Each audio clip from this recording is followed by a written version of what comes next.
কেমন আছেন সবাই? ওয়েলকাম সবাইকে আমার রকমারি পাকের ঘর থেকে। আমি রেহানা পারভিন।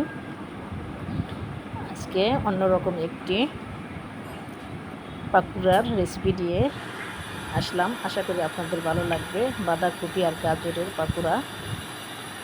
এটাকে আমি মিহি কুচি করে কেটে লবণ মাখিয়ে 30 মিনিটের মতো রেখে দিয়েছিলাম। তারপর পানিটাকে চিপে ফেলে দিয়েছি। এবার সব কিছু দিয়ে মেখে নেব। টিপ বলে আমি বাঁধাকপিগুলি নিয়ে নিলাম, আর সব রেসিপিগুলো আমি রেডি করে রাখছি। ধনে পাতা, পেঁয়াজ কুচি, কাঁচামরিচ কুচি, তারপর হলো এখন সব কিছু দিয়ে দিব। এখানে আমি আধা কাপের মতো পেঁয়াজ কুচি নিয়েছি, আর 2 টেবিল চামচ কাঁচামরিচ, গাজর আর কপি নিয়েছি 2 কাপ, চিপে নেওয়ার পরে 2 কাপ। তারপর এখানে 2 টেবিল চামচ চাউলের গুঁড়া নিয়েছি, আর আধা কাপ বেসন। এখানে যতটুকু লাগে দিব, বাদ বাকিটা পরে বলে দিব আমি কতটুকু লেগেছে। তারপর বেসনটা দিয়ে দিলাম। এবার বাকি উপকরণগুলি দিয়ে দিব। এখানে আমি 1 চা চামচ শুকনো মরিচ গুঁড়া দিয়ে দিচ্ছি। তারপর আধা চা চামচ হলুদ গুঁড়া দিয়েছি, জিরা গুঁড়া দিলাম 1 চা চামচ, গরম মশলা গুঁড়া দিব 1 চা চামচ। এটা আমি বাসায় বানাই, যে সব রকমের মিলানো, জয়ফল জয়ত্রী দিয়ে, এলাচ দারচিনি দিয়ে। আদা রসুন বাটা দিয়ে দিচ্ছি 1 চা চামচ। ডিম দিয়ে দিলাম একটা। আপনারা যদি চান ডিম দিবেন না সেটাও পারেন। ধনেপাতা কুচি দিয়ে দিচ্ছি পরিমাণ মতো, যতটুকু লাগে। এবার সব কিছু দিয়ে হাতে মেখে নিতে হবে ভালো করে। আর লবণ আমি দিয়ে মেখে রেখেছিলাম, সেই জন্য লবণ এখন দেইনি। মাখানোর পরে একটু চেক করে লাগলে দিব, না লাগলে দিব না। আর আজকে একটু সময় দিচ্ছে, বাচ্চারা একদম সবজি খেতে চায় না। এই রেসিপিটা একবার হলেও ওদের করে দিবেন, দেখবেন ওরা পছন্দ করে খেয়ে নিবে। ওরা বুঝতেই পারবে না যে এটা সবজির পাকুড়া।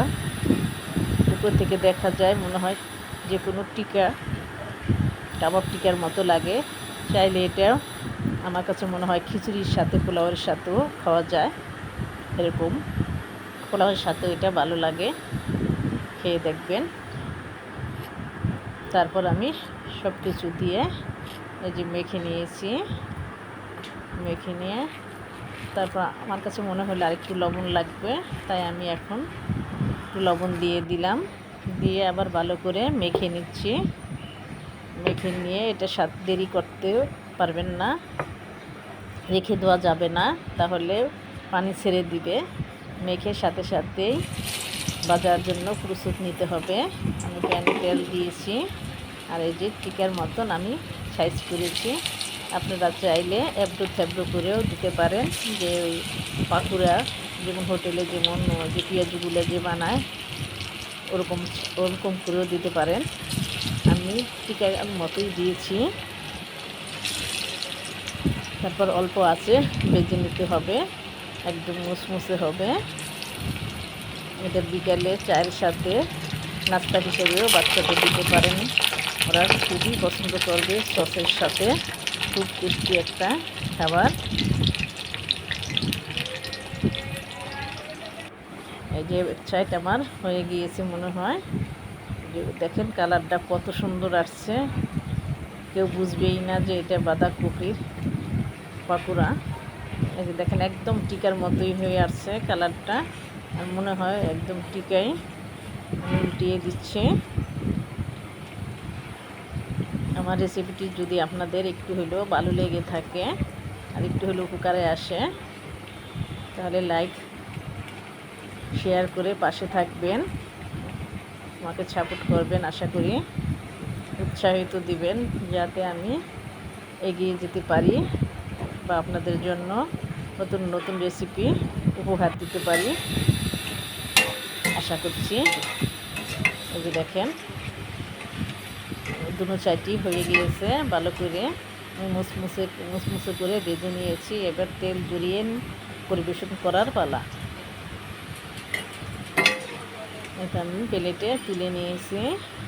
এটা সসের সাথে গরম গরম পরিবেশন করবেন। মেহমান আপ্যায়নও, মেহমানও বুঝতেই পারবে না যে আপনি কী নাস্তা করিয়েছেন তাদের। যে যেখান থেকে আমার ভিডিওটি দেখছেন, আশা করি সবাই অনেক ভালো আছেন আর সবাই ভালো থাকেন। সবার জন্য আমার তরফ থেকে অনেক অনেক ভালোবাসা ও দোয়া রইল। আবার দেখা হবে নতুন কোনো রেসিপি নিয়ে। আমার জন্য দোয়া করবেন। তাহলে এখানেই বিদায় নিব। আল্লাহ হাফেজ।